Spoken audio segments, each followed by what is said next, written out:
What's going on, guys? It's Jimmy here. We got some big news here coming from President Biden, who was in Ukraine yesterday in the capital city here. Also, you won't believe what Republican Representative Marjorie Taylor Greene said, which is absolutely crazy here. We got a lot going on here right now here in our country, as it seems like every day is getting crazier and crazier here in 2023, and I'll show it to you right here on the screen.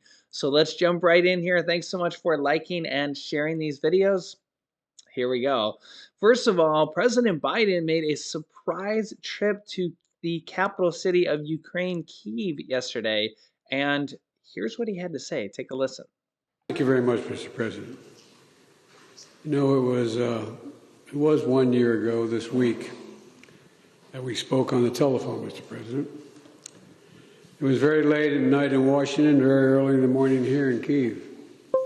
Russian planes were in the air and tanks were rolling across your border.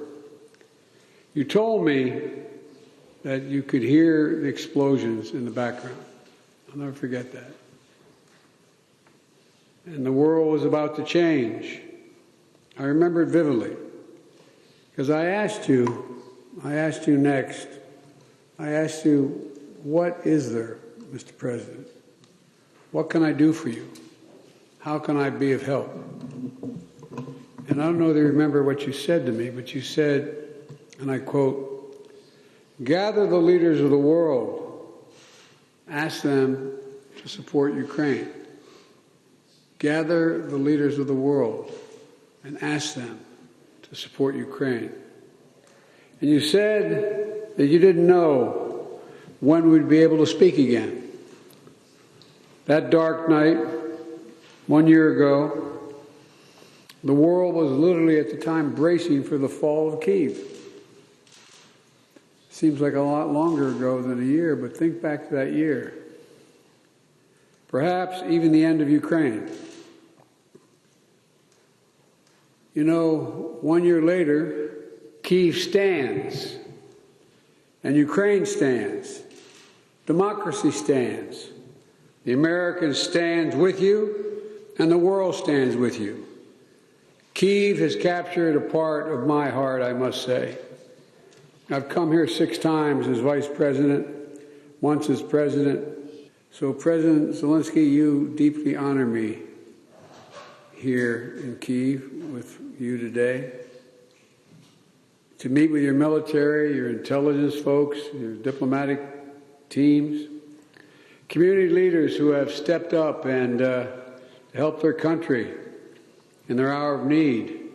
It's astounding who stood up. Everybody. Everybody. Women, young children, trying to do something, just trying to do something. Pulling people out of apartments and being shelled and literally, I think, is war crimes. It's astounding. And the whole world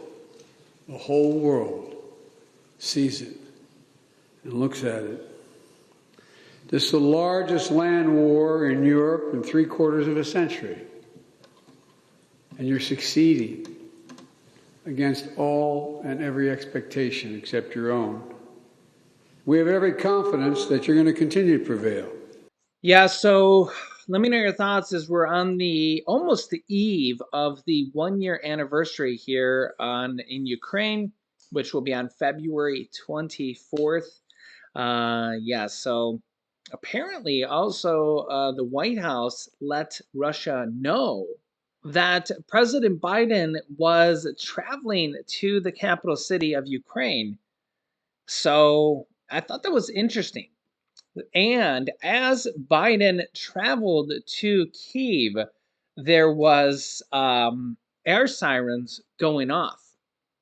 So I thought that was interesting that they let Russian President Putin know, basically not to attack, that President Biden would be there. And there was air sirens going off while he was there.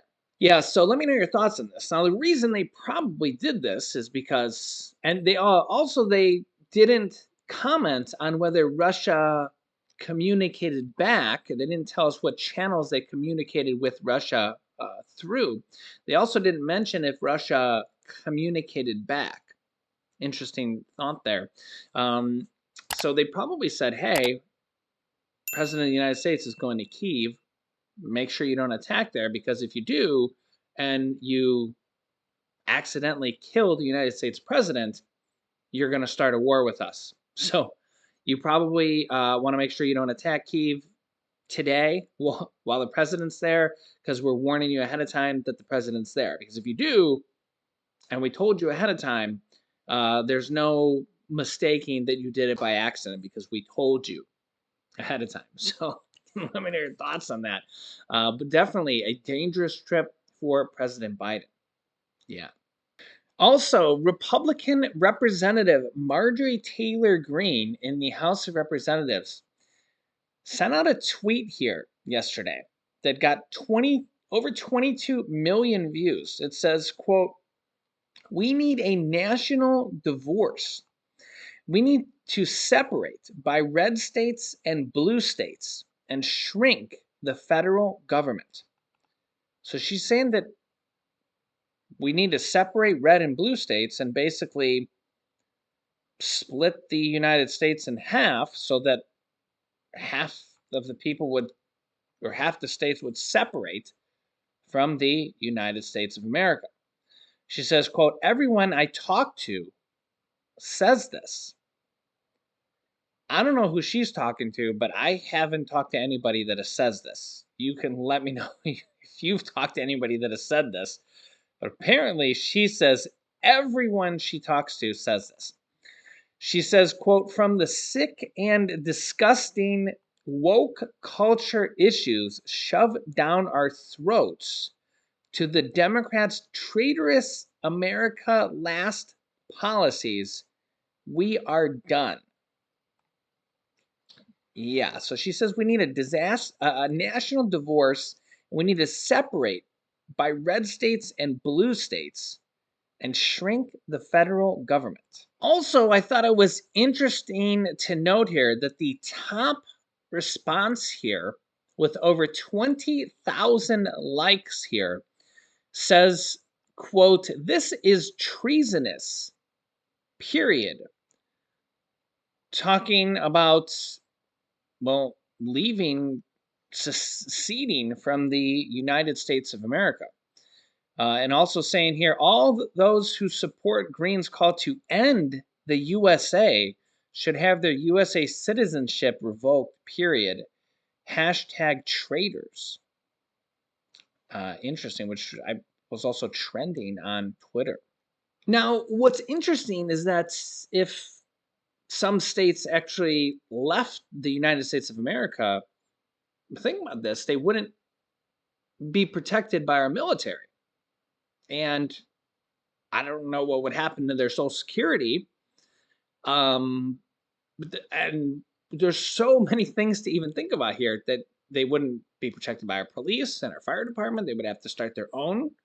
And so many things come to mind here. I'm not sure if she's even thought about all these things that, our great country provides.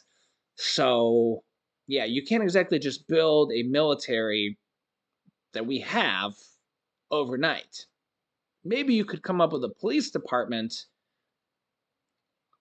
somewhat quickly. You wouldn't have all the infrastructure that you would have, but I mean, you could surely hire some people, maybe with some up and coming taxes, maybe. But let me know your thoughts on this, because a lot of people are saying this is treasonous to secede from the United States. And this is not the first time she's called from this, but you can let me know your thoughts on this. But I don't know. I mean, it's definitely, she's talking about this, and she's also has called to be former President Trump's vice president running mate for the next upcoming election. So I don't know. We'll see, and I'll keep you up to date here.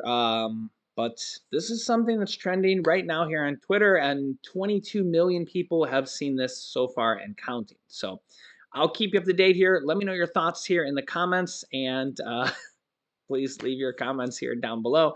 Thank you for liking and sharing these videos as well. Make sure you're subscribed to our YouTube channel. It's completely free to do so.